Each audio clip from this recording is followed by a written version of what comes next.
While many aspire to be like Ayanokoji, only a small percentage actually achieve such a status. In today's video we will be discussing what is a big obstacle that is in your way and is stopping you from getting the superhuman brain like Ayanokoji Kiyotaka. Let's begin. There are so many young men out there who are drinking coffee every single day, without realizing the impact that it is having. Imagine if we gave a young man a cup of coffee every single day, and then we increased that to 2, and then 3 and then 4. If you imagine to yourself right now all the middle-aged people who are working full-time in a job that they don't like. The one thing they are rushing towards is the coffee machine. They need that extra little bit of stimulation. This substance is inside them to cope with everyday life. So let me just ask you one thing, if there is something that all the peasants of the world are taking, and people have said that this thing is actually healthy for them, do you believe it? If the peasants, if the losers can access it, do you genuinely think that it's going to be good for them? Or is it going to be another thing like how cigarettes were 50 years ago? How sugar was 20 years ago? It keeps you chained to the substance you start, integrating it into your own daily routine. Okay, at 6 a.m. I'm going to go to the cafe and I am going to have a nice little coffee there. It becomes a part of yourself. Maybe you're just a normal guy who drinks a cup of coffee every now and then. You go downstairs, okay, black coffee with a bit of milk, whatever. But you see some of these nerds who start getting into it like in this really cool hobby. They buy it from an expensive machine. Oh, this smells like bean, bro, you want to smell this bean? Oh yeah, it's like a fresh bag of coffee. They start integrating it into their lives without realizing they are taking a substance, a drug, every single day, and it's cool with drugs. 90% of people actually take them. If you take those drugs, the average person is not mentally healthy, and mentally unhealthy, their brain literally doesn't work. If you continue taking substances, a little bit of caffeine of course. I've got to give this disclaimer cause some fucking nerd, some little crab will comment, but actually a little bit of everything in moderation. Yeah sure, if you have 30 milligrams of caffeine today, it's not going to be a problem, fine, but the problem is the fact that it's so addictive. We don't need to get into these extremes where someone will say, oh, but Strategic Minds is so much against video games. You know, 1 hour every week is fine, but you're not playing 1 hour, you're not drinking half a cup of coffee every 4 days. The average person will drink 1 or 2 or 3 cups per day. If you look at young men who are working hard who also are into weightlifting, the amount of caffeine that young men are taking these days is ridiculous.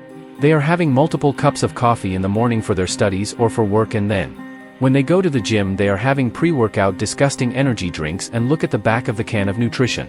How the fuck do you think it tastes good and sweet when it says 0 sugar on the front of the can? Because they are putting weird chemicals in there which are worse than sugar. But these days young men are still drinking energy drinks, so many guys still going to the cafe to get nice little lattes and stuff, and trust me, I love it too. I'm taking a step back from this stuff too. If it hooked me, it will hook you. What happens when you take a step back from coffee, from caffeine? You most likely will go through the brutal withdrawal period, and maybe you will scroll to the comments right now and someone can comment on their experience of what it was like going through the withdrawal period. For many people it is brutal. You are so hooked onto this drug that you are in genuine pain. Leaving it is like an abusive relationship. You will experience headaches, maybe loss of sleep, tension, anxiety, shaking, sweating, loss of energy. Feeling just weird for the first week or 2 weeks, maybe more, but past that point, when you get to about 2 weeks of going completely without coffee or any kind of caffeine, you start to notice that your anxiety has gone down from before. You're beginning to fall asleep better. You don't have that small dip of energy like most people do our age, and especially the middle-aged folk. Isn't it ridiculous when you think about that most of the world experience an energy dip a few hours after they have woken up and drank coffee? 9 a.m., 11 a.m., 2 p.m. That's when most people just start to feel like 25% more mentally retarded. The reason why you don't have a super brain and you don't feel like working, you feel shit and have no energy, is because of your coffee intake. Yes, there can be other factors, but coffee is a very big one. Some guys are going to say that Ayanokoji drinks energy drinks or some shit. Well, that is an anime mate. And he drinks it now and then. You probably clicked on this video to hear some cool sexy top 10 tips to have a superhuman brain. Well, that is for the future, but this is more important. This is the unsexy truth for some guys. If you watch the whole video and actually do what I tell you, your brain will be 30% faster, you will be filled with energy. You won't regret it. You can continue watching now. How messed up is that a young, supposedly healthy person, a fighting age male, gets tired a few hours after he's just woken up, and it's not you who's making you tired, it's now that you've run out of caffeine because you had that morning cup too early in the morning. It messes up with the adenosine receptors. When we wake up we have something which is kind of like caffeine in our bodies already.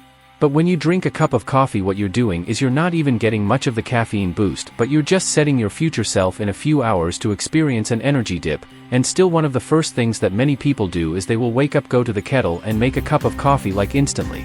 So what are my recommendations for this is you don't have to quit coffee, you don't have to quit caffeine, and have it 0 times ever again.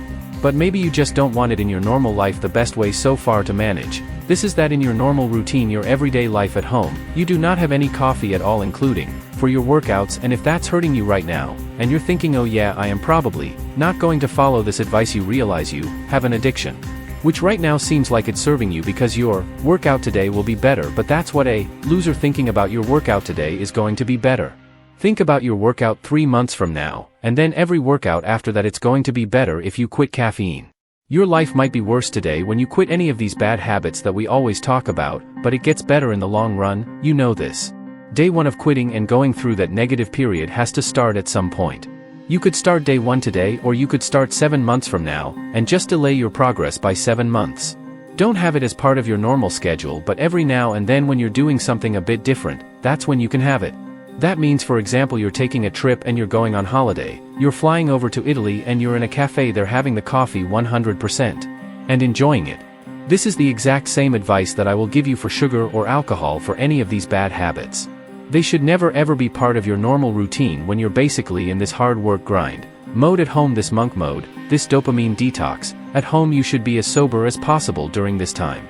If it's 1 day or a couple of days of a trip, then by all means add that in, because that can be fun, in addition to something that's happening every now and then.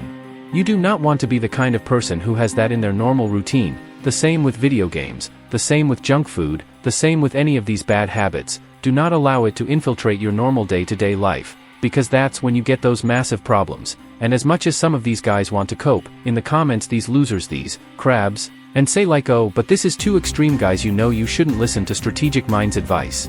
Like, they are all broke, unhappy with their lives, antidepressants, and they are in the comment telling you that you should be more like them. There may even be one coffee addict, one crab in the comments who is going to tell you that this advice is too extreme and you should become an addict like he is.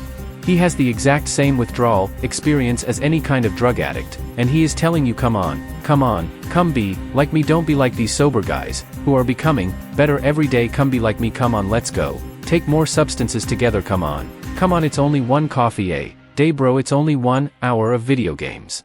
Come on, let's consume, bro, let's consume, come on, it's okay. Speaking to you like a little bitch. So which advice are you going to take? The guy who's telling you to slow down in the race of men, who's telling you that this advice might be too extreme, that you can enjoy these bad habits, or the leader who's getting you to rise up, who's getting you to make more progress, who's getting you to speed up in this race of men? Every now and then through this race of men, when you take some caffeine, you will run a little bit faster. But if you take it too consistently, your overall speed in this race of men of you developing, of becoming a strong man, you will actually slow down. So the perfect way to use caffeine is to use it so infrequently that you only get the positive boosts and basically none of the dips. This is exactly what I see the real highest, most intelligent, healthy men do. I think that's the right way to go about quitting caffeine, and this way you basically have the identity of a guy who does not drink coffee, who does not take caffeine, but you take it so rarely that it's not even part of your identity. It's less than once a week. That is still problematic, because once a week is still the bad habit cope of, like, oh, but I am only taking drugs once a week, I'm only going out once a week, I am only playing video games once a week. If you're doing anything once a week, it's still too much of a habit. If it's like a bad thing that's unhealthy, make it less frequent, and that's when you will only get the positives. So once a month per calendar month. Think, okay, we are in February right now, you probably already had your caffeine for this month, but let's say you have not, and you will think to yourself, you know what, on February 25th, 2 weeks from now, I am going to invite like 3 guys to come to the gym with me. I am going to message them right now. We are going to do a massive workout, and on that day I am going to take caffeine with them just so I can have like this brutal loud workout session done. Okay, in March I am going to go see my friends or my girlfriend, or I am going to go take this holiday and go see my parents, and in those 3 days I will probably have some coffee. I will have a cup of coffee with my mother. Then in April, okay, on April the 7th I've got that school trip or something, I might actually have some coffee there. I am sure one of my friends will want one as well. I will go with them. Book it into your schedule, exactly like that, and you will have found the most perfect way to manage your caffeine intake from now on. Many people are not being told about just how addictive and unpleasant it can be to just drinking caffeine every single day when you lose that zest of your life, when you lose that endless energy that you are supposed to have as a young man. It's so sad, it's incredibly sad, so reclaim that. Reclaim what should be your. You should have the energy throughout the day. How much is that worth for you to be energetic for another 1 or 2 hours per day over your entire life? It's probably worth more than $1 million, maybe more, to just add 2 hours of your day, of your productive, energetic day every single day for the rest of your life. That's probably worth a few $1 million.